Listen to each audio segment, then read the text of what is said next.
Bitcoin. It's crashed, it's bombed, it's been declared dead, and then hit new all-time highs again. So here's the question everyone keeps asking. Should you actually invest in Bitcoin right now, or is it already too late?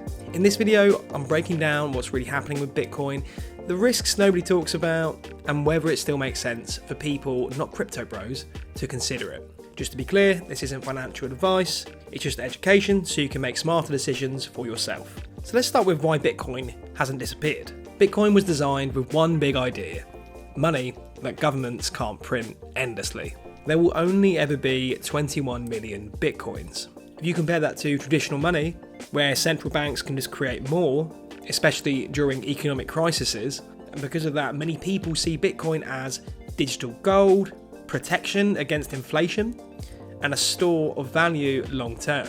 And whether you agree or not, that belief alone drives demand. But belief doesn't mean guaranteed profits, and Bitcoin is anything but stable. Now, Bitcoin has gone through some brutal crashes over the years.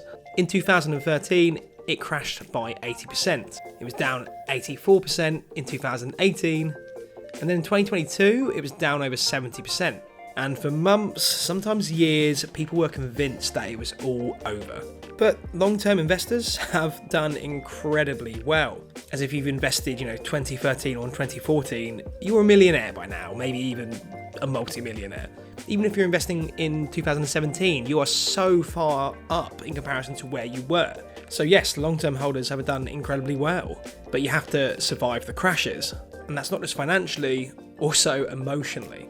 So if seeing your investment drop by 50 to 70% over one night isn't for you, then Bitcoin might not be for you, or cryptocurrency in general, because anything you invest can just be wiped. But what's different about right now? So here's what's changed compared to older cycles, because usually over time it swings up, down, but the trend tends to stay upwards.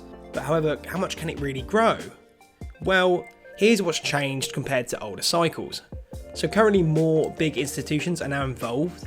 So we're seeing investment funds, companies adding Bitcoin to reserves, and easier access through apps and ETFs. And again, this doesn't remove risk, but it does obviously signal that Bitcoin isn't just a niche internet experiment anymore. But at the same time, governments are tightening regulations, which could stabilise things or they could make them more complicated. So the future isn't guaranteed either way. You do have to take into account though that Bitcoin has gone from a fraction of a penny up to 66 grand, I think it is right now. It did reach £80,000, maybe more, can't quite remember. So there's been a massive boat that people would have missed. It's just a question of how much more is it possible for it to still increase in a massive amount. So this might make people think, well, do I buy other cryptocurrency over Bitcoin? But the reality is most cryptos, they sort of function as startups where most disappear, some succeed, but the risk is pretty high. Bitcoin is different because it's got a longer track record.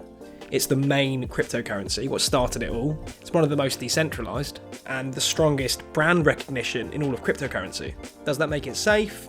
No, but it does make it more reliable than a lot of other cryptocurrencies, especially newer ones that don't really have any push or haven't really been around for a long time. So it is considered less risky over altcoins. If you are going to go and look at altcoins though, I would say look into Ethereum. But if you decide that Bitcoin makes sense for you and you can handle the risks financially and emotionally, then you probably want to use very simple strategies and not gamble.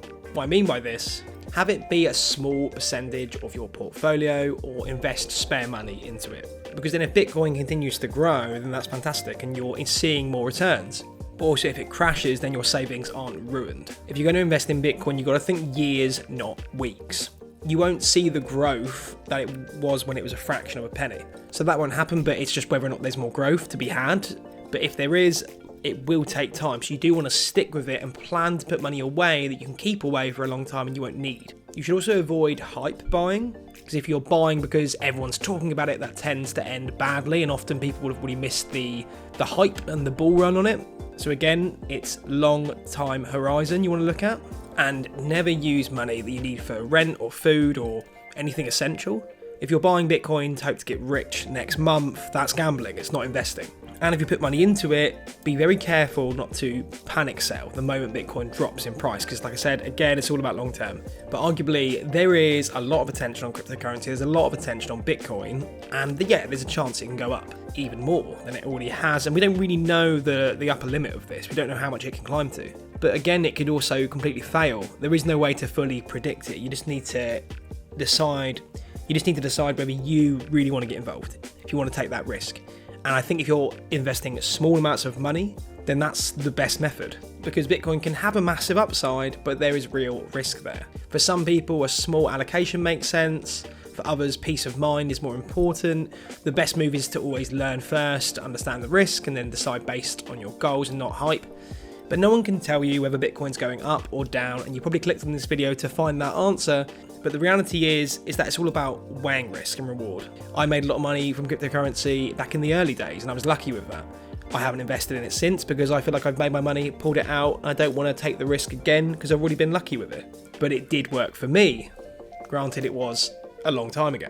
Also, take a look at the charts, and what I mean by that is take a look at something like CoinMarketCap, where you can see the rise and fall of Bitcoin over its entire lifetime, as that'll give you a real insight into what the Bitcoin cycles are like. And if you did find this video helpful, hit the like button, subscribe, I'd really appreciate that, and I will see you next time.